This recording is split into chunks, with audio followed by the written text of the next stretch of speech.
Hey everyone, Danimals here with a Week 8 update for fantasy football. I guess I'll have to go right into it. King Cobra's putting the smackdown on Danimals, 134 to 66. I heard you guys talking in chat, or I saw you guys talking in the chat all weekend after the sports line fixed it, and you guys didn't want to hear my whining, but you know what? Go out and buy yourself some cheese because I got a lot of whining to do this week after that big loss. I'll just have you know that had I put in my backup Sanchez and my backup defense, I still would have lost by 46, but oh well, it would have looked a little bit more respectable. Getting killed this week just was nasty. I don't even want to talk about it anymore. Anyway, let's move on to some of the other teams. We had Dark Angels beat Gotrocks 126 to 89. Another pretty much a smackdown. Tony Homo and Jones Drew just crushing the Gotrocks team. And then we had Tasmaniacs losing to Ruthless Crew 91 to 78. Not so much a smackdown, but Brett Favre put up his magical numbers. And the best thing that Tasmaniacs had was Adrian Peterson putting up 20 plus points and going from there. Then we have Not Sure Yet beating up Frito-Lay's 106 to 79. Pretty much Not Sure Yet, just nice round double-digit figures from all of his players except for Larry Fitzgerald and his kicker who got single digits.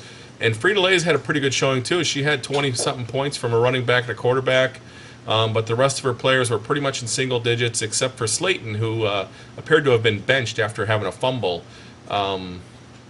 Maybe you should get Slayton's backup. Oh wait, that's Moats, and I think somebody already picked him up. I'm not going to say who though. Then we move on to Coffee Creamers and Blues Monkeys. Blues Monkeys smacking Coffee Creamers to the side, 103 to 76. Matt Forte finally pulled through for Creamers, getting 24 points, but the rest of her team pretty much let her down. Meanwhile, Blues Monkeys had several teams with 20-plus points, or at least at least three players with double digits or higher. So that's pretty much a recap of what happened last week. Some things to notice that other than Dark Angels, all the other teams with the last name Messina lost. So I don't know if that was a trend or a conspiracy, but that crap's got to stop. Some of the Messinas need to start winning, except for Tasmaniacs and Frito-Lays because they're in my division. We need them to lose. I need you guys to pull through and beat those guys up. Something else. Week 8, we had Position of the Week, which was kicker. Interestingly enough, King Cobra had Longwell with 9 points as a kicker, qualifying for that $5 prize. However, Tasmaniacs had Freely, who got 9 points as well. Not Sure Yet had Elam, who got 9 points as well. Then we had Frito-Lay's had Akers with 9 points, and Blues Monkeys had Folk with 9 points. So 5 teams split the $5 Player of the Week. You all get $1 each. So Blues Monkeys, maybe you could take your wife out to McDonald's and get 2 apple pies with that $1. Enjoy it. That's pretty much it on the Week 8 recap. I'm going to go ahead and take a look at the standings and see how that's changed or not changed. First in the No Fantasy Champs division, we've got Not Sure Yet in first place at 6-2, Blues Monkeys in second at 6-2, and then we have Dark Angels at 4-4, Gotrocks at 3-5, 1 game back, and Coffee Creamers at 1-7. And yes, Not Sure Yet and Blues Monkeys, I believe, do not play the rest of the year. So mathematically, with 5 games left in the year, Alex is still in this. She could go 6-7. And Not Sure Yet and Blues Monkeys could lose out, and they could go 6-7, and Alex could technically get, I think, second or third place based on that record. Actually, you know what? With division wins or division losses, she could still get third place. So she's still in the hunt to be in the playoffs at the end of the year. But she's got to play it week by week. We'll see what happens there. In the other division, the All Fantasy Chumps, we've got Frito-Lay's in first place at 6-2. 2 games back is Danimals at 4-4. 2 games back is Tasmaniacs at 4-4. And then fourth place is Ruthless Crew at 3-5, and King Crover's at 3-5 as well. Let's go ahead and take a look at the upcoming games coming up in Week 9 and see what's going on there. Let's see here. Let's wait for our computer to update. We'll go ahead and take a drink and see who's going to win this week. All right. Taking a look at the matchups, we've got Coffee Creamers at Dark Angels. Guru says Dark Angels is going to win 116 to 72. I'm going to root for the Creamers and see if she can get that third place spot, but I got a feeling the Guru could be right on this one. I think Dark Angels is going to win based on the track record that Coffee Creamers has shown so far. King Cobra at Ruthless Crew. I don't know what's going on with King Cobra. He's got an illegal roster set up right now, and so does Ruthless Crew. She's got Brett Favre on a bye, and so there's no Guru points here. But I'll tell you what, King Cobra's Johnson must have taken Viagra last week, kicking my team's butt with 40-something points or 50 points, 46 points, I believe it was. And then in week 2, he got 53 points.